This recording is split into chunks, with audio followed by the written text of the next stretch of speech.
रखने के लिए।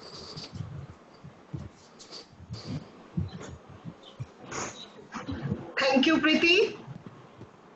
Well begun is half done, so we have begun well. आप सबको मेरा नमस्कार। कृष्ण भट्ट जी को, राजकुमार भाटिया जी को,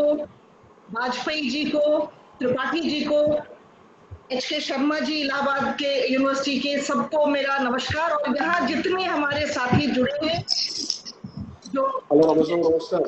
भी दूर से जुड़े हुए हैं उड़ीसा से, सब मैं आप सबसे निवेदन करती हूँ कि कृपया आप अपनी माइक ऑफ कर लें, हर एक व्यक्ति से। परवाज आलम जी, आप भी माइक सुधीर जैना जी, कृपया माइक ऑफ कर लीजिए। सीताराम जी, आप भी थोड़ा माइक ऑफ कर लीजिए। सब लोग माइक ऑफ कर लीजिए ताकि कोई डिस्टर्बेंस। क्षमा प्रार्थी हूँ। Sanoj Chaudhary ji, Sanoj Chaudhary please mic off कर लीजिए। ये कुछ प्रोटोकॉल्स हैं जो शनै शनै हम अभ्यस्त होंगे इसके। अभी हम प्रारंभ हमने किया है इस तकनीक का प्रयोग करना, लेकिन यही हमारे देश की, हमारी युवा शक्ति की और हमारे ये प्रतिदिन कुछ नूतन जो होता है उसको आत्मसात करने की जो भारतीय संस्कृति है, इसका पुनः ये परिचायक है कि हमारी संस्कृति में हम किसी चीज को त्यागते नहीं है, उससे परहेज नहीं करते। जो भी सहयोग प्रदान करता है, जो भी हमें सुविधा प्रदान करता है संप्रेषण हेतु, आपस में संबंध और सौहार्द कायम करने हेतु, उसका प्रयोग करने में हम संकोच नहीं करते। वो तो बात पृथक है, हम बहुत अग्रसर होते हैं। और यही कारण है कि राष्ट्र समाज विज्ञान परिषद अपने सारे प्रयोजनों को वेबिनार के माध्यम से संभव करने में संलग्न रहा है। और राजस्थान चैप्टर का ये प्रथम वेबिनार है राष्ट्रीय स्तर का, जिसमें आप सब हमारे निमंत्रण को स्वीकार करके, मेरे अनेक मानस पुत्र और पुत्री जो हैं उनका आपने स्वीकार कर लिया निमंत्रण, और उनके मेहनत को उसको प्रतिफलित करने में आप सबका योगदान है। उसके लिए आप लोगों का सबका अभिनंदन, स्वागत और हृदय के बहुत गहरे तल से मैं आप सबके प्रति आभार भी व्यक्त करता हूं। आज का जो हम लोगों ने विषय रखा है, reappraisal of Indian society, contemporary Indian society and culture, the way forward. जो भारतीय समाज और संस्कृति है उसका पुनरावलोकन करें, उसकी पुनरीक्षा करें, और उसके बाद आगे हमें कहां, किस दिशा में जाना है, ये हमें तय करना है। और ये जो समाज और संस्कृति की बात करने की आवश्यकता क्यों महसूस हुई? क्योंकि ये जो समाज विज्ञान संस्थान है हमारा, जो संगठन है हमारा, ये भारत में और पूरे विश्व में समाज विज्ञानों की जो प्रगति हो रही है, और निश्चित रूप से प्रगति हुई है, लेकिन प्रगति जिस दिशा में हो रही है, क्या वही दिशा उपयुक्त दिशा है? क्या वो समुचित है? क्या वो समावेशी है? या कुछ यूनिफॉर्मिटी के नाम पर, और साइंस और टेक्नोलॉजी के विकास के बाद तो ये यूनिफॉर्मिटी और अधिक प्रयास पूर्वक थोपने की कोशिश की गई है। ग्लोबलाइजेशन की उस फिलॉसफी के माध्यम से उसको एक जो सैद्धांतिक आधार भी प्रदान करने की कोशिश की गई है। तो क्या ये यूनिफॉर्मिटी को थोपने का, होमोजेनाइजेशन करने का, और जिसको हम कहते हैं मोनोपोलाइजेशन करने का जो प्रयास है सांस्कृतिक धरातल पर, वो क्या भारत के भविष्य के लिए, विश्व के भविष्य के लिए, मनुष्य और बाकी जितनी प्रजातियां हैं, पर्यावरण, सब के लिए, इस सृष्टि के लिए क्या ये उपयुक्त है? इसमें भारत की भूमिका क्या है? भारत का स्थान क्या है? भारतीय समाज की क्या परिस्थिति है? भारतीय संस्कृति का क्या प्रभाव है? और क्या है जो हम यहां से और आगे बढ़ा सकते हैं? कौन सी चीजें हैं हमारी संस्कृति के, कौन से वो तत्व हैं जिन तत्वों को हम वैश्विक संस्कृति में उसका समावेश या कम से कम उसका प्रभाव अधिक होगा तो मानव कल्याण सुनिश्चित हो पाएगा। इसकी थोड़ी सी मैं जरा सी रूपरेखा प्रस्तुत करना चाहूंगी कि जैसे ही हम संस्कृति की बात करते हैं तो हमारे यहाँ मस्तिष्क में तुरंत वो बात उभरती है, सुनते आते हैं, बिना सोचे समझे भी, बिना समझे भी कई बार केवल ग्रहण कर लेते हैं उस बात को। कहा जाता है भारत की संस्कृति सनातन संस्कृति, और सनातन संस्कृति का मतलब सदियों से चले आने वाली संस्कृति है, अनवरत चलने वाली संस्कृति है। लेकिन उस निरंतरता में क्या वो वही रही है जो उस वक्त थी जब प्रारंभ हुआ था? तो प्रारंभ कब हुआ था? और हमारे देश की संस्कृति, क्या हमारे ही देश की एक संस्कृति बहुत अच्छी है और देशों की संस्कृति अच्छी नहीं है? इस पर थोड़ी सी अगर हम थोड़ा विचार करें तो हम देखेंगे हर देश की अपनी एक संस्कृति होती है और उसके अनेक कारण होते हैं उस संस्कृति के निर्मित होने में। उसकी भौगोलिक परिस्थितियां, उसके जो लोग हैं उन लोगों का स्वाभाविक प्रवृत्तियां, और उन भौगोलिक परिस्थितियों से प्रभावित होकर उनकी जीवन शैलियां, और उन जीवन शैलियों से प्रभावित होकर उनका स्पिरिचुअल, इंटेलेक्चुअल, मेंटल डेवलपमेंट जो होता है वो भी एक तत्व है। तो ये जो सारे तत्व हैं ये हर देश में अपने अपनी परिस्थितियों से किसी न किसी रूप में प्रभावित होते हैं। लेकिन अंतर क्या है कि ज्योग्राफी एक कांस्टेंट है जिससे प्रभावित होकर व्यक्ति जो प्रयास पूर्वक जो उसमें तत्व जोड़ता है, जो अंश जोड़ता है, जो क्षमताएं विकसित करता है, उसको हम कहते हैं संस्कृति। जैसे एक बालक जन्म लेगा या बालिका जन्म लेगी तो उसका जो रंग होगा, उसके जो नाक नक्श होंगे, उसमें उसका कुछ वश नहीं चलता। माता पिता से जो उसको प्राप्त हुआ है वो उसने प्राप्त किया, लेकिन उस शरीर को व्यायाम के माध्यम से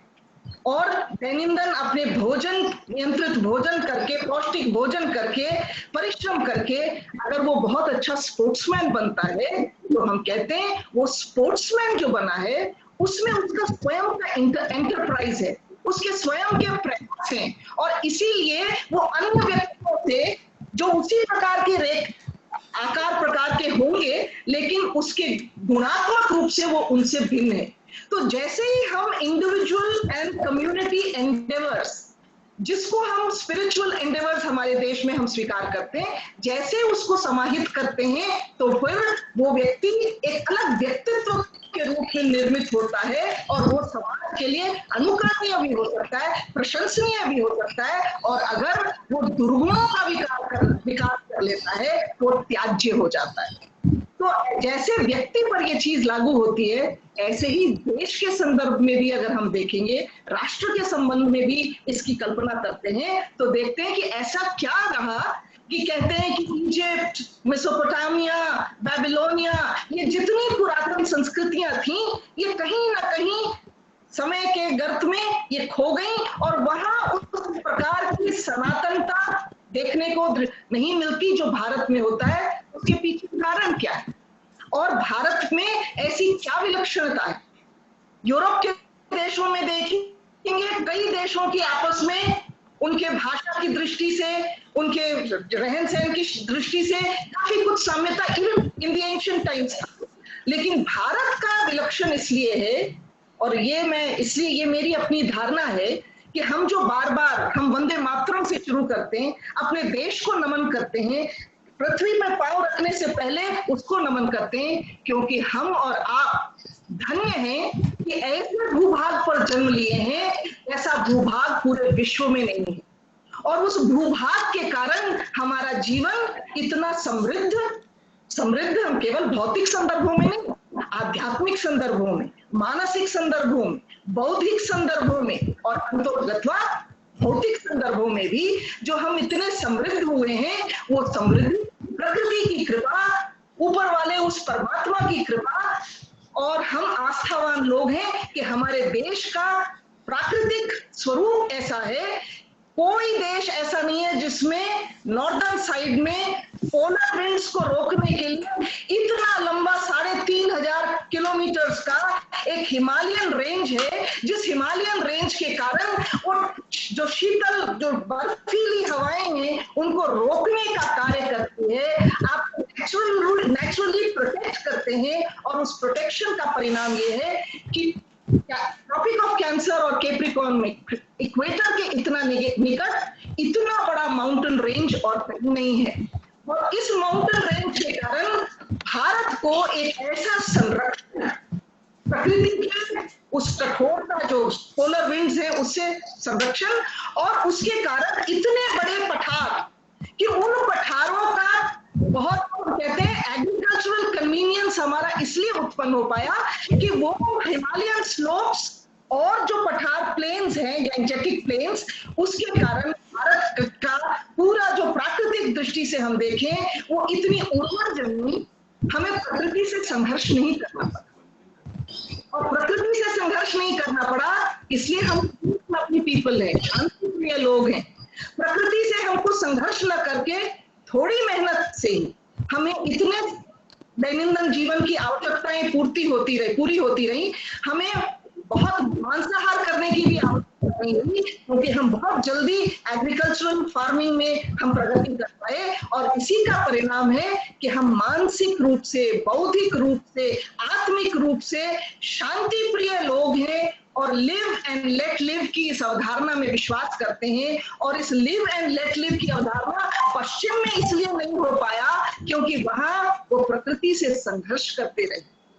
वो अपने दैनंदिन जीवन को जीने के लिए ही पहले जिस प्रकार के जंगलों का, जानवरों का, जिस प्रकार के, क्योंकि आप और देशों में देखेंगे नॉर्थ से साउथ के बीच पहाड़ होता है, पर ईस्ट से वेस्ट इस प्रकार के पहाड़ों का संरक्षण अन्य किसी देश को नहीं प्राप्त हुआ। और इस कारण हमारे देश में जब हमारे जो पूर्वज थे उनको जब इन चीजों के लिए संघर्ष ही नहीं करना पड़ा, तो उन्होंने फिर भौतिक संतोष के बाद, भौतिक विकास के पश्चात संतोषजनक रूप में बौद्धिक विकास और आध्यात्मिक विकास के लिए चिंतन, मनन और सृजन करने में संलग्न हो गए। और उनके इस चिंतन, मनन और संलग्न रहने का ही परिणाम है कि जब राइटिंग हमने इन्वेंट भी नहीं किया था तो वेदों की रचना हुई, और उस वेदों के माध्यम से जीवन में कौन से ऐसे मंत्र हो सकते हैं, सूत्र हो सकते हैं, उन सूत्रों से कैसे लोक कल्याण और मानव कल्याण हो सकता है वो कहा गया। एंड थ्रू द एजेस हमने उस वैदिक कल्चर को आज तक प्रिजर्व करके रखा हुआ है। It is a different fact कि उतना प्रभावी नहीं रहा, मैनिफेस्ट उस रूप में नहीं रहा जैसे पहले था, लेकिन आज भी हमारे यहाँ विद्यमान है। हमारी जो हिस्ट्री रही है उस हिस्ट्री का भी ये सबसे बड़ा द्योतक है। Whether it is the Indus Valley civilization which is prehistoric, उसके संदर्भ में भी जो हमारे पास तथ्य हैं, और तो और जो Megasthenes, Hiuen Tsang, Fahien, Marco Polo and all these people who came to, even Battuta, जो लोग भारत में आए, उन लोगों ने भी देखा कि भारत एक ऐसा देश है जिसमें इतनी विविधता है, भाषाई विविधता है, उनमें सब तरह के ट्राइब्स विद्यमान हैं, लेकिन सब बड़ी शांति से, यूनिटी के साथ रहते हैं। ये और इनकी संस्कृति बड़ी विकसित संस्कृति है, इस बात का हमको प्रमाण उन ट्रैवलॉग्स में मिलता है जिसको पश्चिमी और ईस्टर्न देश लोगों ने आकर लिखा और हमको प्रदान किया। इस ओरल हिस्ट्री के अतिरिक्त जो हमारे यहाँ हम देख रहे हैं कि ग्रीक हो, चाइना हो, ऐसा नहीं है कि उनकी फिलॉसफीज पुरानी नहीं है। हमारी वैदिक फिलॉसफी है तो उनकी भी फिलॉसफी थी, कंफ्यूशियनिज्म था, लेकिन कंफ्यूशियस की फिलॉसफी उनके देश तक ही सीमित रह गया, उसके बाहर नहीं गया। ग्रीक फिलॉसफी जो बहुत एंशिएंट फिलॉसफी कहलाती है, वो फिलॉसफी भी अग्रेशन से परहेज नहीं किया। और यही हम देखते हैं कि एलेक्स सिकंदर के नेतृत्व में कितने देशों पर आक्रमण करके साम्राज्यवाद का विस्तार करने के लिए ग्रीक ने अनेक प्रकार के युद्धों का, संघर्षों को चरितार्थ किया। तो इसलिए जो भारतीय संस्कृति, हमारी भौगोलिक सीमाओं के कारण हमारी आध्यात्म का विकास हुआ, और व्यक्ति के जो क्षमताएं हमारे यहाँ थी, वो क्षमताएं इस स्तर पर ऊपर पहुंची और इतनी श्रेष्ठ, इतने जो परिष्कृत हुई जिसका पूरे विश्व में उसका मुकाबला नहीं हो सकता। और वो मुकाबला इस दृष्टि में हो सकता है कि अब तो आज की तारीख में आप और हमने संस्कृत का विकास नहीं किया। हमारे माननीय कृष्ण भट्ट जी रोज इस बात की चिंता करते हैं कि कैसे संस्कृत को हम पूरे युवा वर्ग को और पूरे देश को उसके ज्ञान से अवगत कराएं और उससे क्या लाभ और हमारी सनातन संस्कृति का वो कितना बड़ा पोषक और द्योतक है ये वो बताना चाहते हैं पूरे देश को और उसके प्रयोजन में लगे। आप कल्पना कीजिए कि और देशों में उनके अल्फाबेटिकल नहीं होते, उनके सिलेबल के आधार पर लैंग्वेजेस होते हैं। Sanskrit is the most phonetic language, जैसा वो बोला जाता है, प्रोनाउंस किया जाता है, उसका ही उसी तरह से उसकी मीनिंग भी होती है। और इतना साइंटिफिक है कि अब तो कंप्यूटर्स के लिए भी बेस्ट लैंग्वेज संस्कृत को माना गया है। विडंबना ये है कि हमारे देश में विदेशी आक्रमणों के कारण, और सोने की चिड़िया कहलाई भारत, वो विदेशी हमारे देश में आए और कुछ धर्म परिवर्तन करने के उद्देश्य से फिर यहाँ के उस संपदा को, समृद्धि को देखकर प्रभावित होकर यहाँ लोग रह गए और हमारी जो मूल संस्कृति थी उसको प्रभावित करके उसको, परंतु कुछ तो ऐसी बात है हमारी संस्कृति में जो नष्ट नहीं हो पाया आज तक, हमारी संस्कृति में विद्यमान है। हमारी संस्कृत लैंग्वेज की दृष्टि से अगर आप देखेंगे, पाणिनि जी का तो योगदान विलक्षण है, उसकी चर्चा शायद हमारे जो स्पीकर्स हैं वो अपने उद्बोधनों के संदर्भ में वो कुछ उस पर प्रकाश डालें कि हमारी संस्कृति की क्या विशेषताएं हैं। मैं यहाँ मात्र ये बताना चाहती हूँ कि हमारा जो अनपैरेलल्ड जीनियस था, वो unparalleled genius not only the language, आपके ड्रामा, आपकी पोएट्री, भारतीय ड्रामा, पोएट्री, आर्ट्स, पेंटिंग, ये अजंता एलोरा केव्स में जाएंगे तो वहां पेंटिंग का जो दृश्य देखते हैं हम तो अचंभित हो जाते हैं कि उस युग में भी क्या ऐसा कर पाए ये लोग। ये सारे इस बात के प्रतीक हैं, इस बात के प्रमाण हैं। भारतीय संस्कृति बहुत परिष्कृत संस्कृति, और उस परिष्कृत संस्कृति को जो मुगलों के इन्वेजन्स, ब्रिटिशर्स के इन्वेजन्स, यूरोपियंस, डच और सभी के इन्वेजन्स के बावजूद भारत में उनका प्रभाव तो पड़ा। प्रभाव ये पड़ा कि हम अपनी संस्कृति को थोड़ा किनारा करके और उनके साहित्य, उनकी भाषा, उनके विज्ञान के ज्ञान, उसको ही पढ़ने में लग गए। और यही कारण है कि अनेक प्रकार की समस्याएं उत्पन्न हो गई। और जब हम इन समस्याओं का अवलोकन करते हैं तो अब मैं केवल इतना कह के अपनी बात को विराम दूंगी कि ये जो नॉन अग्रेशन था हमारे समाज का, वो पीस लविंग जो लोग हैं वो वसुधैव कुटुंबकम पूरे विश्व को मानते हैं। ये पीस लविंग टेक्निक को, टेक्नोलॉजी ही नहीं है, ये हमारी संस्कृति है, उसको हम मैनिफेस्ट करना चाहते हैं। और यही कारण है कि इस पैंडेमिक के टाइम में भी हमारी संस्कृति के जो सनातन चली आ रही है, जो वो मूल्य हैं, वो हमारे समाज की संस्थाओं में जो परिलक्षित होते हैं, वो आज भी उनका महत्व समाज, पूरा विश्व समझ रहा है कि अगर अमेरिका में, यूरोप में ओल्ड पीपल्स होम से लोग, सब सर्वाधिक लोगों की मृत्यु हो रही है क्योंकि वो राज्य पर आश्रित छोड़ दिए गए हैं, उनके संतान उनकी देखरेख नहीं करते। वो जिस प्रकार से हाथ मिलाते हैं उसकी तुलना में हम हाथ जोड़कर जिस प्रकार से एक दूसरे का अभिवादन करते हैं, ये भी रोग के बढ़ाने में एक ऐसा जो जिसको रिस्ट्रिक्शन है, वो एक सांस्कृतिक लक्षण है। एंड बेस्ट पार्ट इज योग। योग के लिए जो पातंजलि जी ने हमें जो योग सूत्र प्रदान किए हैं, the kind of resilience we can build up, और जो आयुर्वेद के साथ भी जिस प्रकार के आयुर्वेदिक इलाज के माध्यम से, योगिक साधनाओं के माध्यम से जो क्षमता हम विकसित करते हैं, रोग प्रतिरोधक क्षमता जो हमारी विकसित होती है, दैनंदिन जीवन में मैक्सिमम आउटपुट प्रदान करने की जो हमारी क्षमता होती है, and a tranquility and peace of mind, body and soul जो होता है, वो हमारे पूरे विश्व में अब योग दिवस के रूप में पूरा विश्व मानने लग गया है, which is a certification that we have those specific virtues in our culture which the entire world, if it adopts, will definitely not only help them to improve their lifestyles and the entire universe, but is also a proof that the Indian society and Indian culture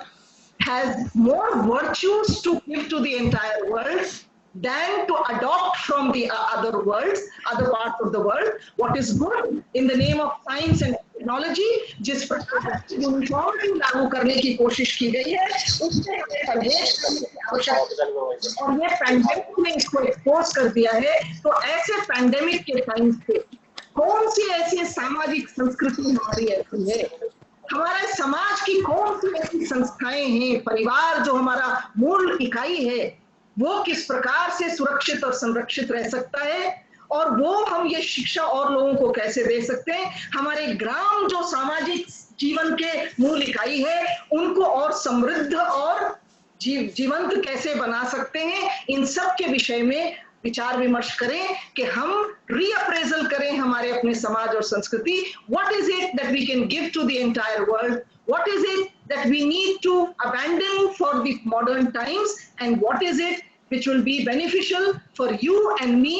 not only as human beings but also to the flora and fauna of the entire universe, because environment consciousness is something which was predominant in our Indian culture. Again, I want to go back and say that had it not been for the environment, for the geographical conditions, probably we would have a different culture, but we are blessed to have been born in a country which has given us the best environment to develop the best to the maximum potential that a human being can develop, both physically, intellectually, and spiritually. So I request all our speakers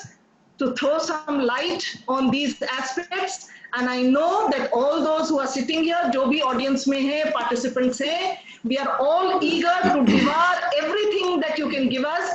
which have been under the wraps, जो लोगों तक अभी तक संप्रेषित नहीं हुए हैं, और हमारी ये अधिकांश युवा जुड़े हुए हैं। ये युवा समझें कि हमारी संस्कृति, हमारे समाज हमारे लिए किस प्रकार के लिए एक शिक्षणालय का कार्य कर सकता है और प्रगति का मार्ग प्रशस्त कर सकता है। आप सब यहाँ आए हैं और हम सब इसमें संभागी बने हैं, उसके लिए आपका पुनः अभिनंदन, स्वागत।